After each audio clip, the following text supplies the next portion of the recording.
Let's do a simple example before we do a complicated example. Okay. So the question is, if we've got this 1.5 microcoulomb charge and a 2.3 microcoulomb charge, how much work do we have to do if we push it from where it is to 11.0 centimeters? So it's 24 centimeters away. We're going to push it this way until it's 11.10 centimeters away, right? Now, for the calculus heads, obviously you can integrate k, q over r squared dr from 24 to 11, right? Okay. But I'm going to show you a way to do it without using calculus. Okay. So you can just hold on to that thought, right? Okay. So what we're going to do here is we're going to take, this is our moved charge. And at the end of the day, the amount of work we do is equal to the change in potential for that charge times the charge. Okay. So if we can figure out the change in potential between here and just multiply this charge by that change in potential, we'll get how much work we did, right? Okay, so basically what you do is you just sort of take that charge out of the picture. You figure out the potential here. You figure out the potential here. This is, by the way, the initial potential. This is the final potential, right? And you just do these steps. So find the initial voltage, find the final voltage, or potential, right, if it's a mass. The change is always final minus initial, okay?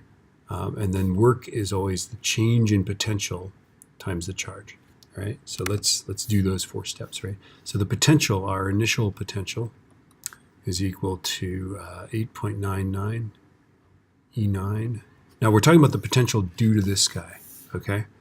At this point right here, because we're going to take this charge out of the picture for now, okay?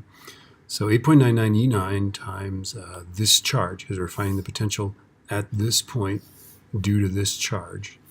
Okay, so 1.5 E minus 6, right, divided by 0.24. Okay, let's do that. 8.99 E9 times 1.5 E minus 6 divided by 0.24. And that's a lot. It's 56. The initial voltage is 56,187.5 volts, okay? You ain't seen nothing yet, okay? Because this potential is going to be even higher, right? Because we're closer to that charge.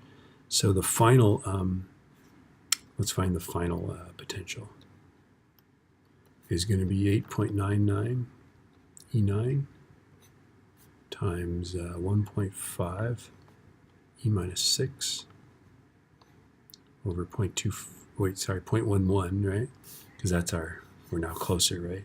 So I'm going to do the same thing I just did, divided by 0.11. And I go, wow, that's a lot more. That's 122,590.9 volts is our final, right? Okay. So now we can find our difference in potential, right?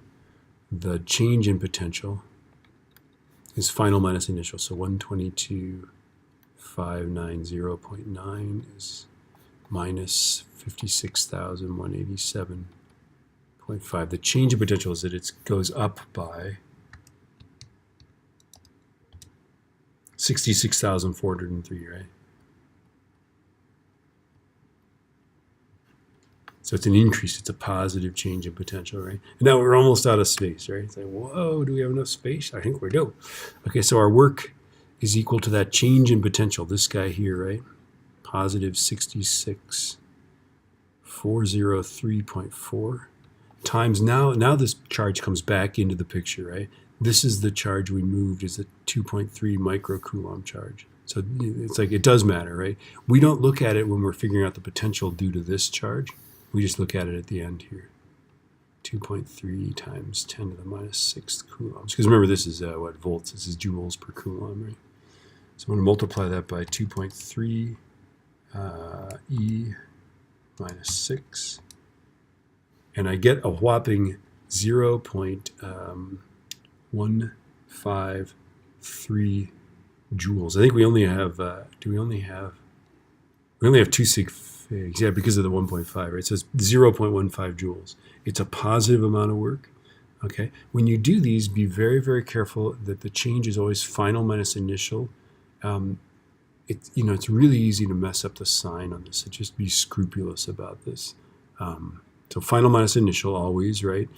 This charge is going to be positive or negative, right? Okay, so you got to put that the correct charge in there, right? If I moved a negative charge from here to here, of course it would be negative work, because of course it would want to get closer to that charge, right? Here, this definitely was positive work because it didn't want to get closer. I had to push on it. I actually gave it energy. It has potential energy. And then, well, of course, we're going to look at what happens if we let go of this charge. How fast is it going when it reaches that position, et cetera, et cetera. Okay, but this is our first step to doing that. Okay, so yeah.